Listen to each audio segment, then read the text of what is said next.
தங்கச்சியை காப்பாத்துறதுக்கு வேற வழி தரல. ஏய் என்னடி இதெல்லாம்? சாரிக்கா, மாமா லெமனில் இருக்க முடியாது.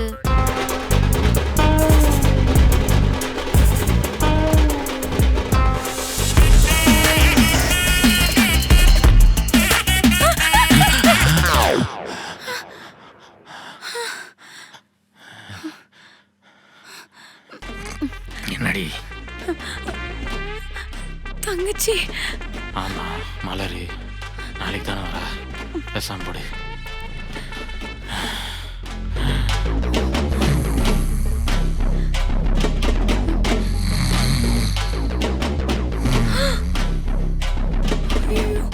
பகல்ல கண்ட கனவு பழிக்கும்னு சொல்லுவாங்களே.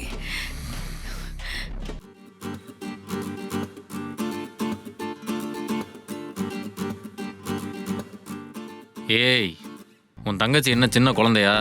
அவளுக்கு வர தெரிய இப்போ எதுக்கு நீ கிழக்க மேக்க நடந்துட்டு இருக்க? ஒழுங்கா வந்து உட்காரு. ஐயோ புரியாம பேசாதீங்க, அவ போன் ஸ்விட்ச் ஆஃப்னு வருது. சார்ஜ் இருந்திருக்காதுரி. அதுதாங்க இன்னும் பயமா இருக்கு. எங்கேயாச்சும் வழி மாறி போயிருந்தா என்ன பண்றது? அவன் என்ன ஒன்ன மாதிரியா? இங்கே பாரு, அவள் தனியாக லடாக் வரைக்கும் போயிருக்கா. இங்கே இருக்கிற கீழ்கட்டளைக்கு வரமாட்டாளா? அது சரி, நடுவுல ஏதோ அவ ஒண்ணு உன்ன மாதிரி இல்லைன்னு சொன்ன மாதிரி இருந்தது. அப்படி இல்லைம்மா, நீ பொத்தி பொத்தி வளர்ந்த புள்ள. அவள் நல்லா யூஎஸ்னு வெளிநாட்டுல எல்லாம் போய் படிச்சுட்டு வந்திருக்கால, அதுதான். ஹலோ, நானும் வெளிலலாம் போய் படிச்சுட்டு தான் வந்திருக்கேன். அப்படியா? ஆமா. நீ இந்த நாட்டில் போய் படிச்ச? Dhanalakshmi arts and science college, Pollachi.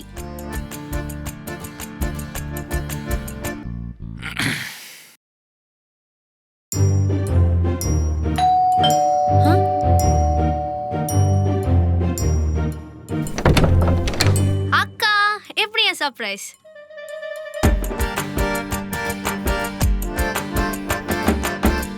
என்னடி சர்ப்ரைஸ்? என் ஃபோன் ஆஃப் பண்ணி கொஞ்ச நேரம் உங்களை பயமுத்துனல, அதான் என் சர்ப்ரைஸ். அதை விட நீ இப்படி அரையும் குறையமா ஒரு ட்ரெஸ் போட்டு வந்திருக்க பத்தியா, அதுதான் எனக்கு இன்னும் சர்ப்ரைஸா இருக்கு. அக்கா, என்னக்கா? வந்ததை ஆரம்பிச்சிட்டியா? மாமா எப்படி இருக்கீங்க? உங்க அக்கால கட்டி கொடுத்துட்டல, பார்த்தா எப்படி தெரியுது? அதான் பாக்குறேனே, வர வர உங்க ஏஜ் கம்மியாயிட்டே போகுது. ஒரு உண்மையை சொல்லவா? விட்டா நானே உங்களை செகண்ட் மேரேஜ் பண்ணிப்பேன். கேட்டியா?